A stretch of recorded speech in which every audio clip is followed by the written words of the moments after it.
Good afternoon, everybody. What an absolute pleasure to not only be sponsoring the event today, but also the opportunity to address you and talk about today's topic, which is about removing barriers. By way of introduction, I thought I'd start by just a little bit of additional information on me. I'm a native Aussie that came to the UK in 1998. I'm now married with 3 children. I have 5 dogs that keep me very busy. But what really gets me out of bed each day is the work that we do at Digital Futures, which is fundamentally about unlocking opportunity and creating the possibility for individuals to go on to become leaders of the world's most innovative companies.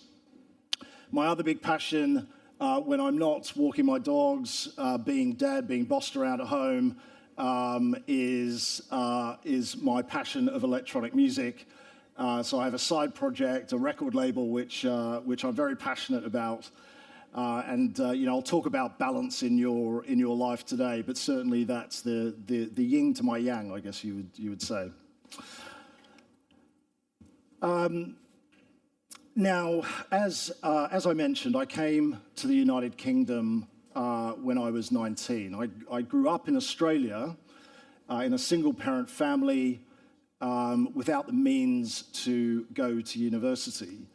But as I got older, as I finished my schooling career, I had a real desire to change my narrative. And I set my sights on coming to the UK to forge a career in finance. And when I arrived, I probably underestimated the challenge. It was very much back in the day where that paper ceiling was genuinely there. It took many hundreds of attempts, many hundreds of applications before I managed to secure an interview where I walked in and that hiring manager looked beyond my lack of education, saw my potential, and took a risk on me. And that one moment in time changed the rest of my entire life. I spent the next decade working my way up through the industry, and then I stepped out of that career to set up my previous company when my wife was pregnant with our first child, a company called Parker Fitzgerald, which I then led for the following decade, became the UK and Europe's leading risk management advisory firm, and ultimately sold that to Accenture in 2019. And whilst that was a great privilege, what really led me to Digital Futures was really a factor of 3 things. One, that opportunity that I was afforded at the start of my career, and I felt a true debt to do something about that, and I wanted to amplify that for individuals. The second one was by the time I sold my last company, I now have 3 children, and I'd had a front row seat in the UK education system, and the divergence in the education system, which is only accelerating, between what is being taught in higher education and the needs of industry. But what really led me to Digital Futures was, over the course of my 20-year career, I had come across so many incredible people in this country, in every corner of this country, that wanted to change their narrative like I did at the start of my professional career. So I really wanted to do something about that, and that led to us launching Digital Futures with that mission to unlock potential and create opportunity for individuals that wanted, as I mentioned, to change their narrative and forge a career in technology. Now, the next thing I want to talk about really is the market. And I wanted to talk about that in quite a balanced way because you all watch the news and read the papers. And it's fair to say that the UK is in a tough spot at the moment. So really what we're seeing is a 2-speed economy developing. We're seeing industries being completely disrupted by artificial intelligence. Every single role, every single industry, every single company is being disrupted. And if you think that's not the case, we are on the front line and we see that every day, and I can tell you it is true. We have a global arms race between China and America in terms of AI supremacy, and Britain is nowhere, really, if we're honest, on AI. Now, there have been some recent developments over the last 24 hours in terms of investment, which is great and much welcomed. But the reality is that the broader economic picture is challenging, and that is having a direct impact on how employers think about hiring, investing here in the UK. The good news for all of you in this room is that where investment is, where it's going and where it will continue to go, is in the area of data and artificial intelligence. It is the #1 investment line for all of our clients that I'll come on to. And I would say the majority of institutional organizations are still very immature in terms of where they are on the journey. And they need the skills, they need the knowledge, they need the sustainable capability to reinvent their business models. So I guess my point is, never has it been a better time for you to be in the world of data. The other thing that I would say is that we are moving to a skills-based economy where education is less important. What employees are looking for are skills. And I'll talk a little bit about the key skills and what we look for in digital futures and what our large clients look for. And Lisa's going to also talk about that.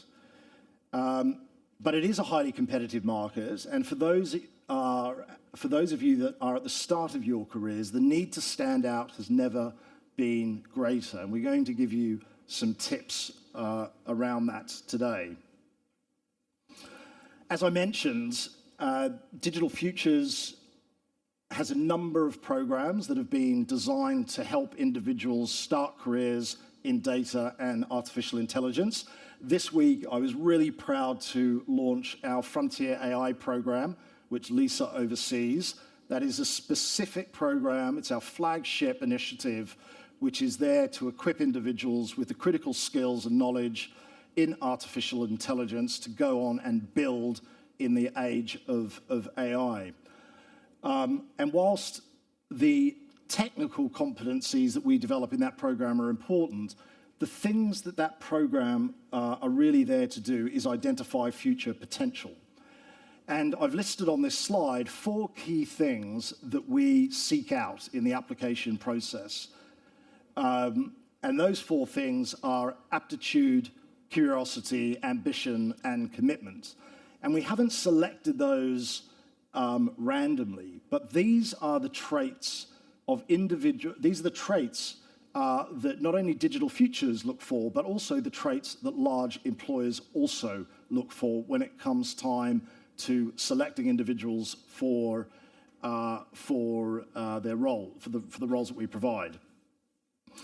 Now, there's some other information around that program. I would encourage you to talk with my amazing colleagues who will be downstairs that can tell you more.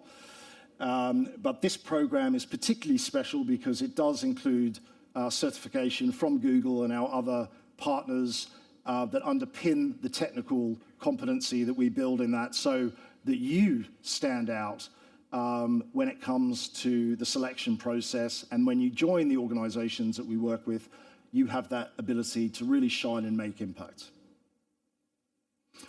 And these are some of the employers, some of the UK's largest employers that we support, not just with our Frontier AI program, but in other areas of the business, the Digital Futures business. And what I would say is exclusively all of those institutions, or all of these institutions, as I mentioned, all focused on reimagining their businesses or helping industries reimagine their position through data and artificial intelligence. Now, as I mentioned, the the key thing, the advice that I would give you based on the 20 years in the market and specifically around the work that we've been doing at Digital Futures over the last 4 years is really set out on on this particular slide. And the first one relates to technical depth. There are so many amazing resources. If you don't come to Digital Futures, which I hope you all do, but in the event that you don't, really now there's so much available training online. But what we look for and what the market looks for are for individuals that can go deeper in the technology, that understand not just the context, but also how to get things done and build ambitious products that make a difference. So, surface level understanding in Python, SQL, all very important. But of course, now you really need to understand, you need to go deeper in LLMs, in RAGs, in agents and agentic architectures, have a thorough understanding of how that can be applied to reinvent not just business processes, but businesses. The second point I talk about is the ability to apply technology to real-life problems and scenarios. And that's something that we also look to seek out through our application process. We want people who are hungry to make a difference, hungry to change the world through data and AI.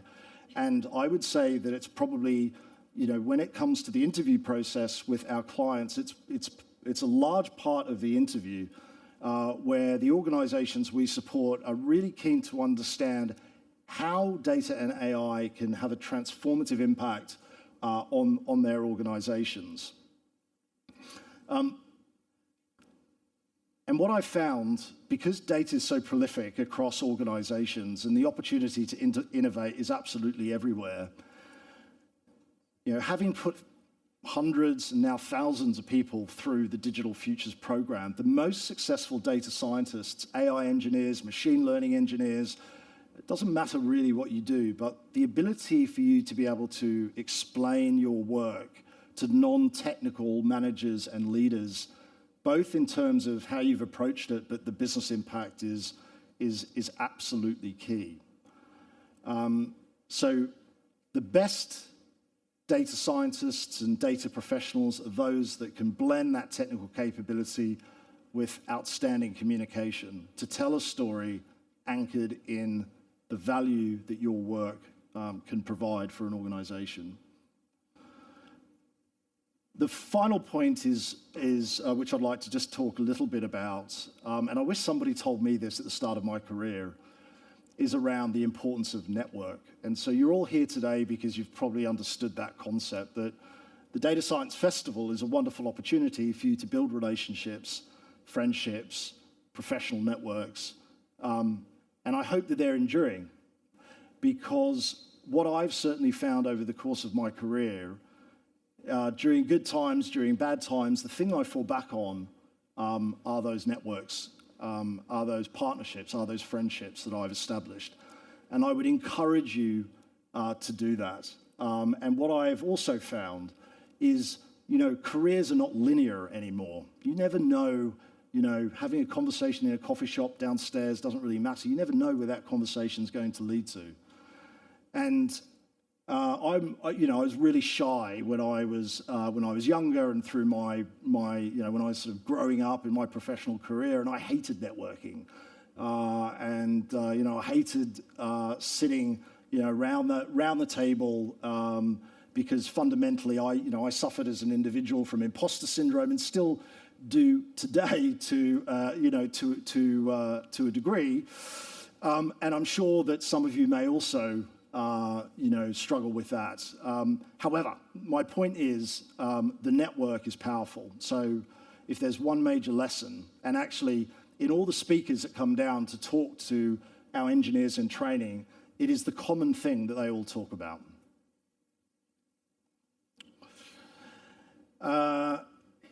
So before I hand over to Lisa, I guess I just wanted to recap on a couple of key points that I've made.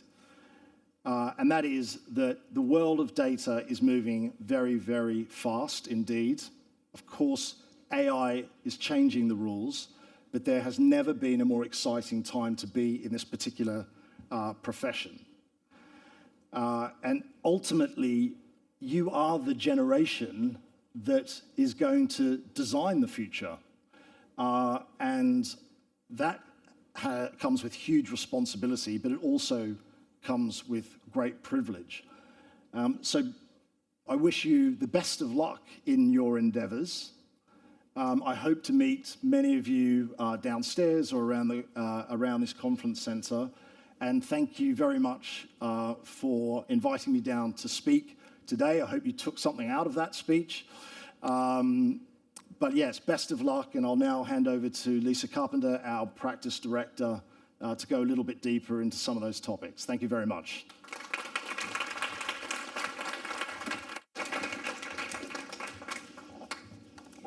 Thank you so much, Scott, and always so inspiring to hear the story of Digital Futures. I've worked there for nearly 5 years now, and it's been life-changing for me. And being part of changing other people's journeys is such a privilege and a pleasure, and one I will always be so grateful for. So Scott there spoke about the need for building technical depth, and hopefully you're all in this room because you're interested in careers in technology. And obviously the world of technology is changing so much at the moment. So there's some big questions that we all have over what is the future of those skills. So we've put together a little bit of our view at the moment on those skills that you need to be ready for the future at the moment. One of the big questions we get at the moment is, do I still need to learn a programming language? Do I still need to learn Python? Generative AI is amazing at Python. It is so incredible and so quick. But I'm going to ask you a question. If you were going to move to, let's say, Spain, Italy, France, Germany, any amazing country you want, would you ask yourself if you still need to learn the language of that country? After all, we have incredible translate.google.com. It can turn English into any language you want in mere seconds. So why bother learning a language if you're going to move to that country, right? Of course, you would still learn that language, because there are moments when you just need to be able to converse with someone without pulling out your translator, without needing technology to support you. And that is the exact case with Python. Yes, ChatGPT, Gemini, they are amazing at coding, but you need to be amazing at coding as well. We've had a lot of fun in the Digital Futures office lately. We've been building some agentic AI to really revolutionize some of our processes, and it's been an absolutely fantastic process. But to do that, we've needed Python coding.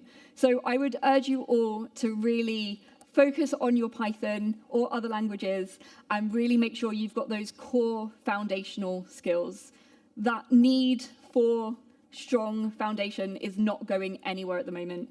The technology is there to assist you. It's there to make you better at what you do, but you still need those foundational skills yourselves. And we really recommend consistent daily practice, really getting used to problem solving. Codewars.com is the website we recommend for this. We'd also recommend an AI-powered coach called Enki.com. So if you are really looking to learn Python, Enki.com is a great place to start gaining those skills. But yeah, absolutely having that Python knowledge is really key at the moment.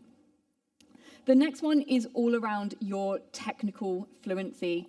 This is how comfortable you are with using your computer. And hopefully, most of us feel really comfortable. But this is all around making sure your computer is not a black box to you. Do you understand how your operating system works? Do you know how to find hidden files on your PC, for example? Can you unzip files?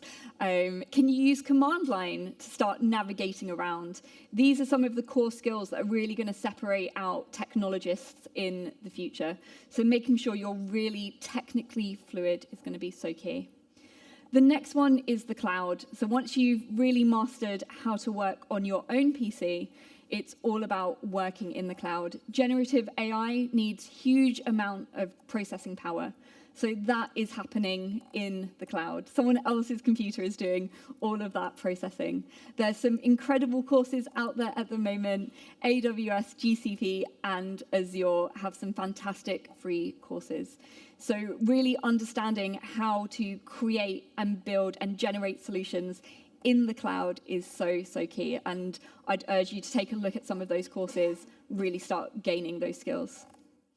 The next one is really understanding how large language models work, looking under the hood, as it were.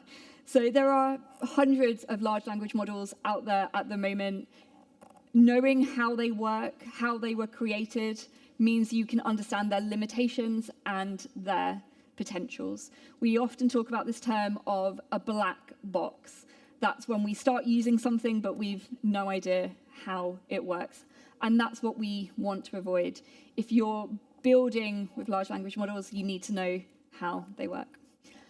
The last one, and one of the most important ones, is around the safety testing, ethics, and security. And in terms of future job roles, this is one of the areas that we've seen the most growth in. Knowing how to safely work with AI, knowing how to test it. Is AI good? How do we answer those questions? Knowing how to do that is such a key skill these days. The other side is ethics. Generative AI is amazing, but we absolutely should not use it for everything. There's ethical limits that we need to make sure we're following. And of course, security. We don't want to leak data or do anything bad like that. So these are kind of the areas that really need skilled people in at the moment. Organizations are really struggling with putting their generative AI solutions into production because of these areas. So building your skills within this is such a great idea. Amazing. So to summarize, these are the 5 areas on a technology-only basis. I think Scott did an amazing job of talking about the need for skills beyond just technical. And absolutely at Digital Futures, we really focus on the consultancy side of skills and the professional side as well as technical. But yeah, I'd really urge you all, if you want to be working in technology, really focus on those programming skills, that literacy side, so having that core capability, understanding how the cloud works and how to build within it, that real understanding of large language models, and then that testing, safety, and security side as well. Digital Futures are downstairs on the stand. I'll be there for most of the day, myself as well. So if you do have any questions, if you'd like to discuss these 5 areas more, maybe if you want to challenge me about whether we do need Python, I'd love that debate with you all. So thank you all so much, and looking forward to speaking with you downstairs.